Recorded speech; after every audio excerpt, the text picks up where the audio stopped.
পুরুষ মানুষের বিয়ের পরে মেয়ের নেশা না করে মদের নেশা করা অনেক ভালো। কারণ তুমি বিয়ের পরে যদি মদ খেয়ে ঘরে ঢোকো তাহলে তোমার বউ পা থেকে জুতো দুটো খুলে দিয়ে বিছানায় নিয়ে গিয়ে ঘুম পাড়িয়ে দেবে। আর তুমি যদি বিয়ের পরে মেয়ের নেশা করো তাহলে বাড়ি ফিরে তোমার স্ত্রীর চোখে তোমার জন্য একটু ভালোবাসা দেখতে পাবে না। তুমি তোমার স্ত্রীর চোখে একেবারে নিচে নেমে যাবে। কথাটা শুনতে খারাপ লাগলেও এটাই বাস্তব। শারীরিক সম্পর্ক করার আগে ছেলেরা মেয়েদের কাছে একেবারে গোলাম হয়ে থাকে, আর একবার শারীরিক সম্পর্ক হয়ে গেলে মেয়েরা ছেলেদের কাছে সারা জীবনের জন্য গোলাম হয়ে যায়। এটাই বাস্তব। একদিন আমি আমার বয়ফ্রেন্ডকে প্রশ্ন করেছিলাম, তুমি কেন আমায় ছুঁয়েও দেখো না? তার উত্তরে আমার বয়ফ্রেন্ড বলেছিল, ধরো ভাগ্যক্রমে তোমার সাথে আমার বিয়ে হলো না, তুমি হয়তো অন্য কারোর হয়ে গেলে, তখন তোমার স্বামী যাতে তোমার দিকে আঙুল তুলে বলতে না পারে যে তুমি পরপুরুষ দ্বারা কলঙ্কিত।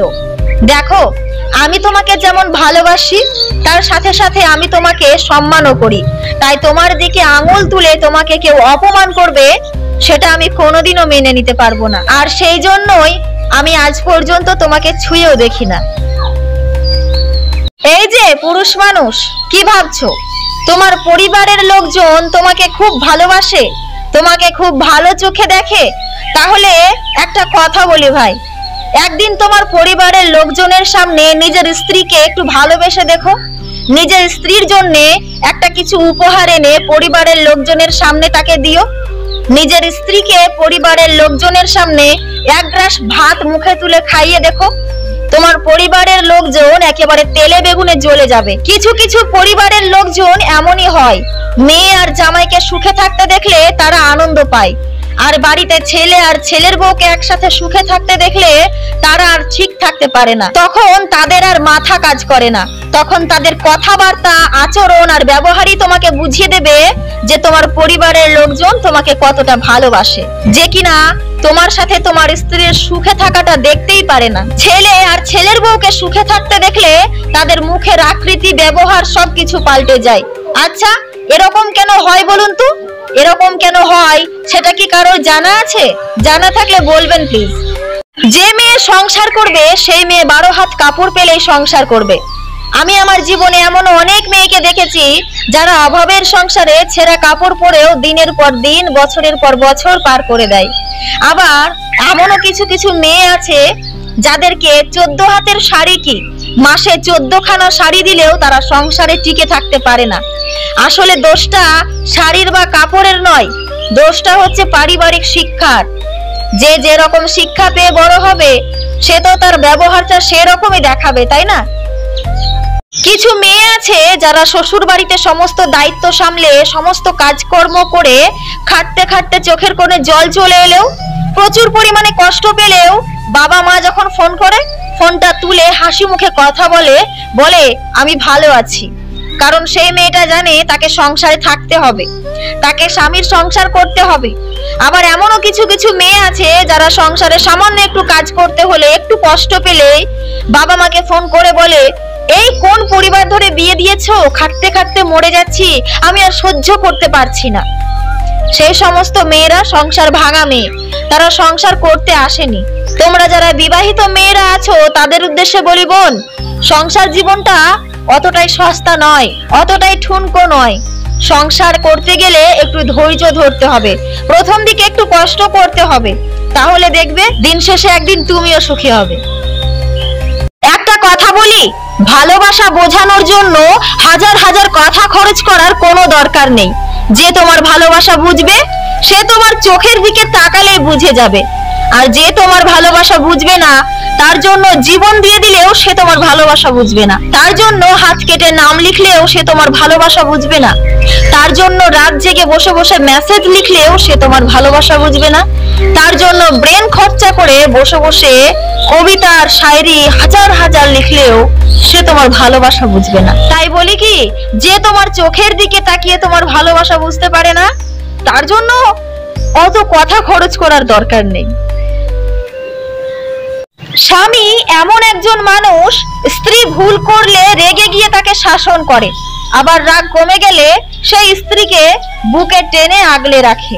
পৃথিবীতে যদি সবচেয়ে ভালো মধুর সম্পর্ক কিছু হয়ে থাকে তাহলে সেটা হচ্ছে স্বামী স্ত্রীর সম্পর্ক।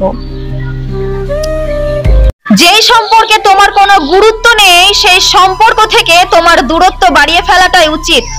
যেই সম্পর্কে তোমার কোনো গুরুত্ব নেই সেই সম্পর্ক থেকে তোমার দূরত্বটা বাড়িয়ে ফেলাটাই উচিত। কারণ আত্মসম্মান নষ্ট করে আত্মবলিদান দিয়ে কখনো ভালোবাসা আদায় করা যায় না। আর যার চোখে তোমার জন্য ভালোবাসা থাকবে সে কোনোদিনও তোমার মাথা নত হতে দেবে না। বলি ভাই, যেখানে সম্মান নেই সেখানে ভালোবাসার ছিটে ফোঁটাটুকুও থাকতে পারে না। তাই সেই সম্পর্ক থেকে বেরিয়ে আসুন যেই সম্পর্কে বারবার আপনাকেই মাথা নত করতে হয়। আমি তো তার দ্বিতীয় ভালোবাসা ছিলাম। প্রথম জন তো তাকে ঠকিয়েছিল আর সে সেই প্রতিশোধটা আমার উপরে নিল।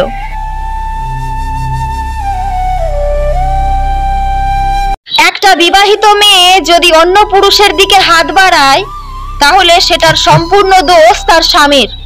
কারণ সেই মেয়েটার স্বামী যদি তাকে ভালোবেসে আগলে রাখতে পারত তাহলে দ্বিতীয় পুরুষের আর কোনো দরকারই পড়তো না। বাবার বাড়িতে স্বামী অপমানিত হলে মেয়েরা তার প্রতিবাদ করে, তার বিরুদ্ধে রুখে দাঁড়ায়। এমনকি দিনের পর দিন একই ঘটনা ঘটতে থাকলে মেয়েরা সেই বাবার বাড়ি যাওয়াই ছেড়ে দেয়। কিন্তু ঠিক তার উল্টো দিকে সেই বউটা যখন স্বামীর বাড়িতে এসে প্রতিনিয়ত অপমানিত হয় তখন সেই স্বামীটার প্রতিবাদ করা তো দূরের কথা, তার মুখটাই বন্ধ হয়ে যায়। এটাই বাস্তব। যে মানুষটা প্রতিনিয়ত তোমার কাছে অপমানিত হয়ে অবহেলিত হয়ে তাও তোমার কাছেই থেকে যাচ্ছে, তোমাকে ছেড়ে চলে যাচ্ছে না, তার মানে কি ভাবছো সেই মানুষটা সস্তা? না ভাই, সেই মানুষটা সস্তা নয়। আসলে সেই মানুষটা তোমাকে প্রচুর পরিমাণে ভালোবেসে ফেলেছে। সে তোমাকে হারাতে চায় না, সে তোমাকে কোনোভাবেই ছেড়ে যেতে চায় না। তাই বলি কি, এরকম মানুষ যদি তোমার জীবনেও থেকে থাকে তাহলে তাকে কষ্ট দেওয়া বন্ধ করে দ্রুত ভালোবাসার বাঁধনে আবদ্ধ করে ফেলুন। রাত 3টের সময় ঘুমানো মানুষটা যদি রাত 10টার সময় এসে তোমাকে গুড নাইট বলে তাহলে বুঝে নিও দ্বিতীয় প্লেয়ারটা চলে এসেছে আর সে তোমার থেকেও ভালো খেলে। Mind it. অবহেলার আরেক নাম হচ্ছে এখন ব্যস্ত আছি, কথা বলা যাবে না, পরে কথা বলবো। যেই মানুষটা তোমাকে ভালোবাসবে না, যেই মানুষটা আর তোমার প্রতি ভালোবাসা কমে যাবে, ফুরিয়ে যাবে, সেই মানুষটা দিনের পর দিন এই একটা কথা বলেই অজুহাত দেবে। তুমি যখনই তাকে ফোন করবে তখনই সে ব্যস্ততা দেখাবে, বলবে আমি ব্যস্ত আছি, পরে কথা বলবো। আর যেই মানুষটা তোমাকে ভালোবাসবে, একান্ত তোমার হবে, সে হাজার ব্যস্ততার মধ্যেও তোমার ফোনটা তুলে 2 মিনিট তোমার সাথে কথা বলেই নেবে। যে মানুষটা সত্যি তোমাকে ভালোবাসবে সেই মানুষটা হাজার ব্যস্ততার মধ্যেও তোমাকে প্রায়োরিটি দিবে, তোমাকে গুরুত্ব দিবে। এখন যত পারো ঘন ঘন শ্বশুর বাড়ি যাও লজ্জার মাথা খেয়ে। কারণ তোমার শ্বশুর শাশুড়ি যতদিন বেঁচে আছে ততদিন তুমি শ্বশুর বাড়িতে সম্মান পাবে। আর তোমার শ্বশুর শাশুড়ির মৃত্যুর পরে তোমার যতই শালা থাকুক, সম্বন্ধী থাকুক না কেন, তাদের কাছে তুমি কোনোদিনও সম্মান পাবে না। সম্মান করা তো দূরের কথা, তারা ভুলেও কোনোদিনও তোমাকে ডাকবেও না। পুরুষ বদলায় নতুন নারীর গন্ধ পেলে, আর নারী বদলায় তার শখের পুরুষের কাছ থেকে আঘাত পেলে। দেখুন ভাই, নারী আর পুরুষ দুজনেই কিন্তু বদলায়, শুধু বদলানোর ধরনটা আলাদা।